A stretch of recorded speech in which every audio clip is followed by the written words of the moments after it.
তিনি ছিলেন বিএনপির অন্যতম পরিচিত মুখ। দীর্ঘদিনের রাজনৈতিক লড়াইয়ের সহযাত্রী।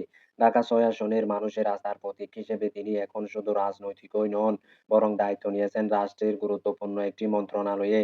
কে এই ইশরাক হোসেন, চলুন জেনে নিই। ইশরাক হোসেন ২০২৬ সালের ১২ ফেব্রুয়ারির জাতীয় সংসদ নির্বাচনে ঢাকা-৬ আসন থেকে জয়ী হওয়ার পর ১৭ ফেব্রুয়ারি তিনি মুক্তিযুদ্ধ বিষয়ক মন্ত্রণালয়ের প্রতিমন্ত্রী হিসেবে শপথ গ্রহণ করেছেন। এটি তাঁর রাজনৈতিক ক্যারিয়ারে একটি বড় টার্নিং পয়েন্ট ছিল। ইশরাক হোসেন ২০২০ সালে ঢাকা দক্ষিণ সিটি কর্পোরেশন নির্বাচনে বিএনপির মেয়র প্রার্থী হিসেবে প্রতিদ্বন্দ্বিতা করেছিলেন। এরপর দীর্ঘ আইনি ও রাজনৈতিক লড়াইয়ের পর ২০২৫ সালের মার্চ মাসে আদালত তাকে সেই নির্বাচনের ভিত্তিতে জয়ী ঘোষণা করে।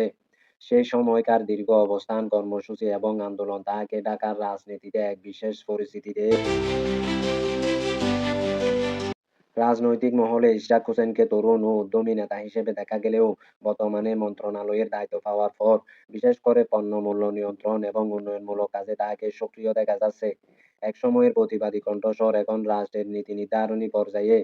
ইশরাক হোসেনের হাত ধরে ঢাকা-৬ এবং মুক্তিযুদ্ধ বিষয়ক মন্ত্রণালয়ের নতুন কোনো অধ্যায় রচিত হয় কিনা, সেটাই এখন বড় চ্যালেঞ্জ।